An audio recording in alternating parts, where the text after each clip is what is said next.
HEC को बचाने की पहल अब इंडिया गठबंधन के द्वारा शुरू की गई है। जी हां, डूबते हुए एचईसी की नैया अब इंडिया गठबंधन ने अपने हाथ में ले ली है और यहां पर आज राज्यपाल से मुलाकात के लिए इंडिया गठबंधन के नेतागण पहुंचे और राज्यपाल से मुलाकात कर एचईसी की स्थिति से उन्हें रूबरू कराया।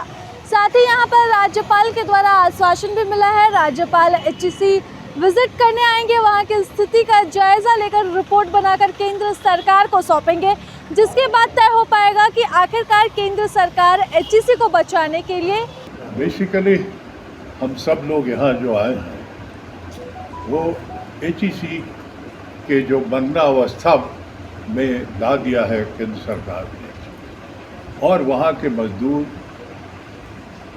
परब आ रहा है, लगातार परब आ रहा है। 18 महीने से 1.5 बरस से वेतन नहीं मिला है, वहाँ के पदाधिकारियों को वेतन नहीं मिला है। चिमनी जो था वो बंद हो गया, 3 चिमनी एचईसी का बंद हो गया।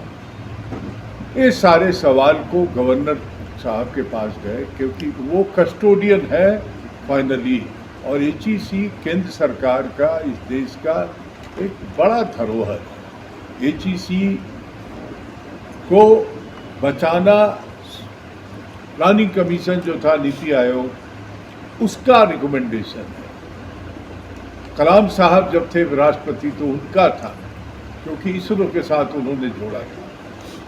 डॉक्टर मनमोहन सिंह के टाइम में इसको 2 बार रिवाइव कराया गया, लेकिन जब नरेंद्र मोदी जी का समय आया तो पिछले 4 बरस से एचईसी घाटे में चल रहा है। इसका कोई चेयरमैन नहीं है, डायरेक्टर नहीं, कोई अस्थायी कोई नहीं, वर्किंग कैपिटल नहीं है, इसके रॉ मटेरियल नहीं है। ये सारी स्थिति है।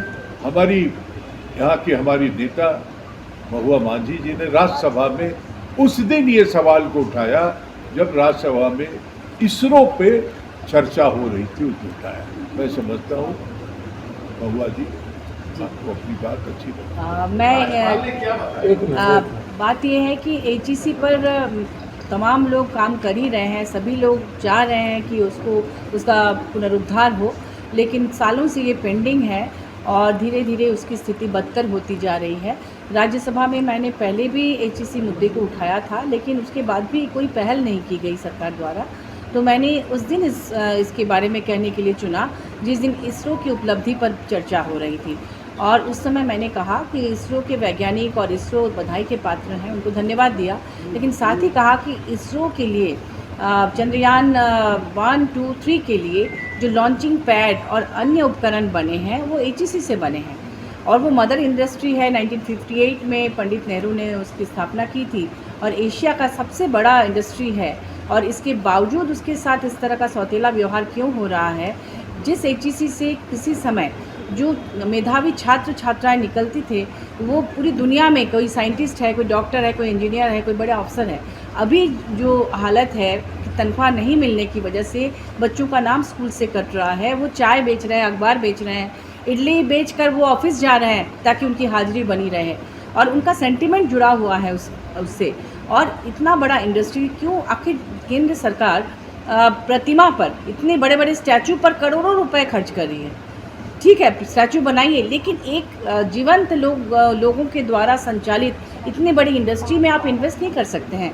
वर्किंग कैपिटल नहीं है वहाँ पर, और क्या आप उसको सिख इंडस्ट्री घोषित करने की तैयारी कर रहे हैं?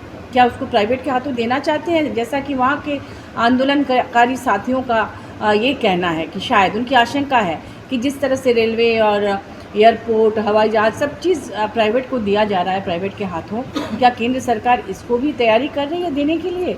ये सवाल मैंने उठाया है और मैंने कहा है, अनुरोध किया है कि सबसे पहले तो वहाँ के ऑफिसर्स, वर्कर्स और जितने भी कर्मी हैं उनको उनका बकाया वेतन दिया जाए, और फिर उसके पुनरुद्धार की व्यवस्था की जाए, क्योंकि एचईसी के पास ज़मीन है करोड़ों की, जिस पर बड़े बड़े सरकारी प्रतिष्ठान बने हुए हैं, तो आखिर उसकी जर्जर स्थिति क्यों रहेगी?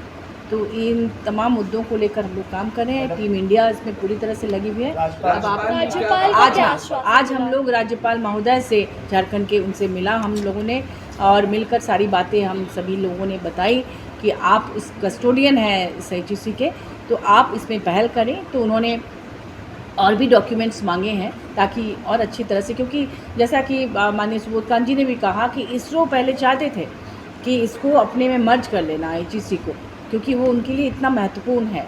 तो ये भी ध्यान देना है कि अभी आदित्य में भी शायद एचईसी का पार्ट्स है। आगे भी 2047 तक भारत को हम लोग एक विकसित राज्य देश के रूप में लाना चाह रहे हैं, तो इसमें एचईसी की बहुत बड़ी भूमिका हो सकती है और यही विश्वास दिलाना है केंद्र सरकार को और उसको प्राइवेट के हाथों में नहीं जाने देना है। साथ ही अजय सिंह जी है CPI। प्रभातखबर.com, विश्वास वही, रफ्तार नहीं।